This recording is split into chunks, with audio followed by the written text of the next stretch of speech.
This is what I call a football, this is what Americans call a football player, and this is the perfect shot. Oh my God! Oh my God! This must be the biggest aperture I've ever seen in my life. Maybe it's the biggest one in the world. But instead of talking about ceiling architecture, let's talk about these brand new affordable anamorphic lenses by Sirui. While we're shooting in this insanely empty but amazing Mercedes-Benz Superdome here in Atlanta. Let's go.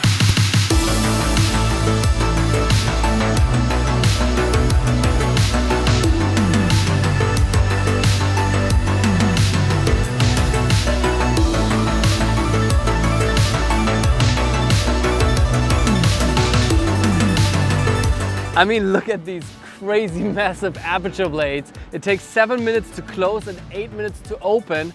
So you have an exposure time of 15 minutes. If this field would be a sensor, then you can photograph an alien world. But we're talking about the Sirui, and you know, many YouTubers have been struggling to pronounce this name, but I checked with them, they sent me an audio recording. It's Sirui.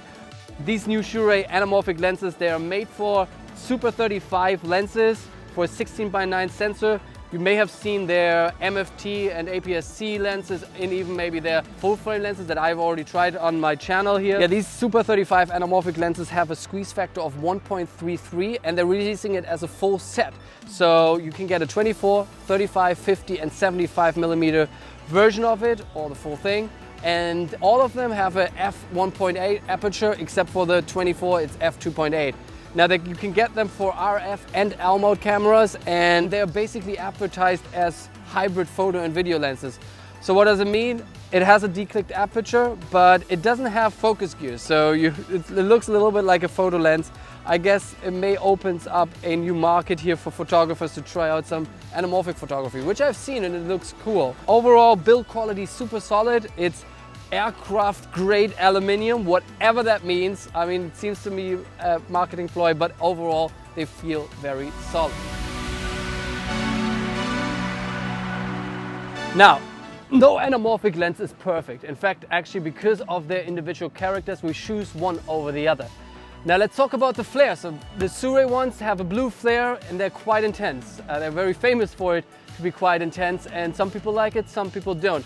You definitely want to control it. You see it here in the shots that we shoot here in the stadium, especially on these slightly wider Super 35 sensors that we have on the Komodo, is that you get some bright blocking on the side. So you need to control it with a matte box or something like that. What I like about the anamorphic flares on the Sirui ones is that they have some character. They have some secondary flares that, for example, the nanomorphs don't do. So if you are really after that anamorphic flare that you may see right now, and want to get that J.J. Abrams vibe, those may be a good choice for you. Let's talk about the Bokeh next.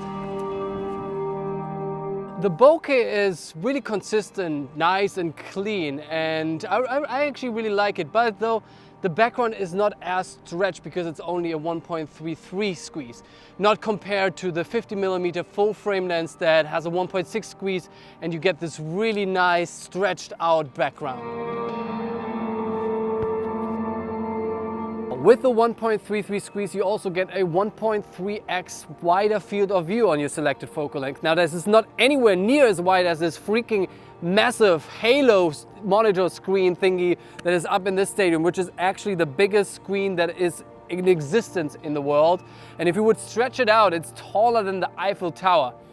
Now with the anamorphic lenses, the Sirui ones particularly, but any anamorphic lens, you have like some mechanical limitations, and in this case the squeeze factor is not constant across the focus range. So if you are on a wide focus, you get the 1.3 squeeze. I have not scientifically tested that, but when you closer up, you only get a 1.25x squeeze. So that's something to have to keep in mind when you frame a shot, and also in post when you de-squeeze it.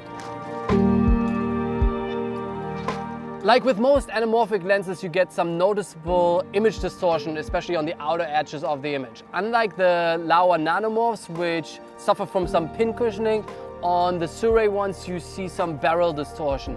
On the 24mm you get also some vignetting, specifically on the slightly larger Super 35 sensor of the Komodo. Considering the three typical anamorphic image properties that you're looking for in an anamorphic lens. These lenses are specifically over-indexing on the flares, while they are more subtle on the bokeh and image stretch.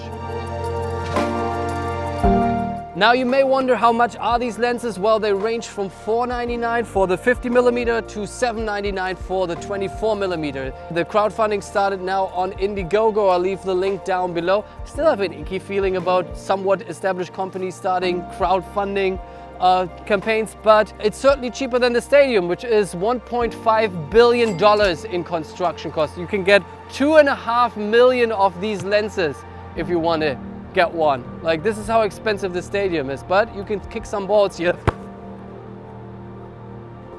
Still flying.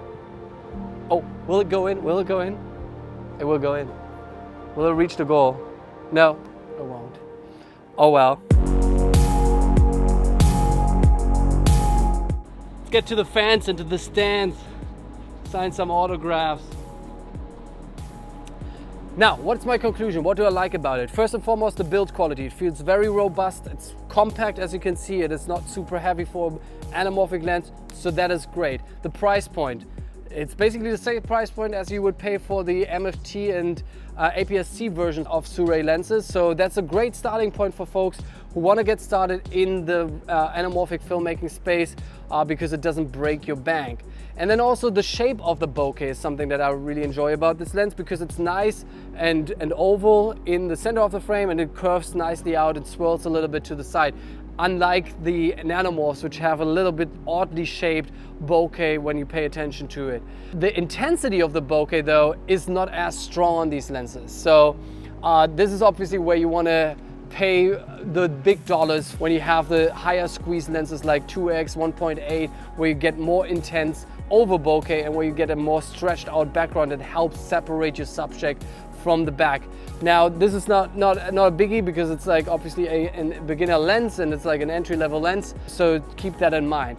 What I don't really like about it either is that it doesn't have focus keys. Now, I would argue most folks who shoot anamorphic lenses are folks that are using it for cinematic purposes, so they possibly are used to using focus wheels, and so that's something that is, for me, a little bit of a miss, because now you have to strap on these little rubber thingies, and I always have trouble working with those.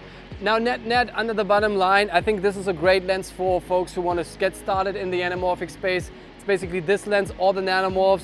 There are ups and downsides to both of them, so you have to pick your poison. But if I would have to make a choice and have to select a couple of lenses of this range, I would possibly skip the 24, because it's heavier, it is slower in terms of its speed, and it's also more expensive, and it has the vignetting a little bit stronger, and it's not much of a difference to the 35. 35 is possibly my favorite. I couldn't try out the 50s and the 75, but I think like between the 35 and either the 50 or 70, you have a good range and something that possibly you want to get started with. But this whole video was actually shot by Philip Grossman, like a Class A cinematographer who usually goes with his REDs to Chernobyl. So let's get his opinion on these lenses. All right, so I'm gonna give you my review. Normally I'm shooting in dark, radiated spaces, old bombed out Soviet missile silos, so I don't get to use anamorphics a lot. But these are really, really interesting. I've had a fun time here with Joey at the Mercedes Stadium, and the image quality of these lenses and the sizes it's pretty amazing. I may have to pick up a set for myself and start playing around with the anamorphics, so I'm going to give it 2 thumbs up. Well, this stadium fits 80,000 people, and if this video gets 80,000 views, 2 lucky commenters will get a Nanlite PavoTube 6C from me. Just so start commenting, sharing this video, and if you haven't done so already, like and subscribe and hit the notification bell. As always, thanks so much for watching. Have a good morning, have a good night, whenever and wherever you are around this beautiful planet. And it's been a long day, I'm so freaking knackered. So I'm gonna pass out now. Here's the, oh my God, the echo.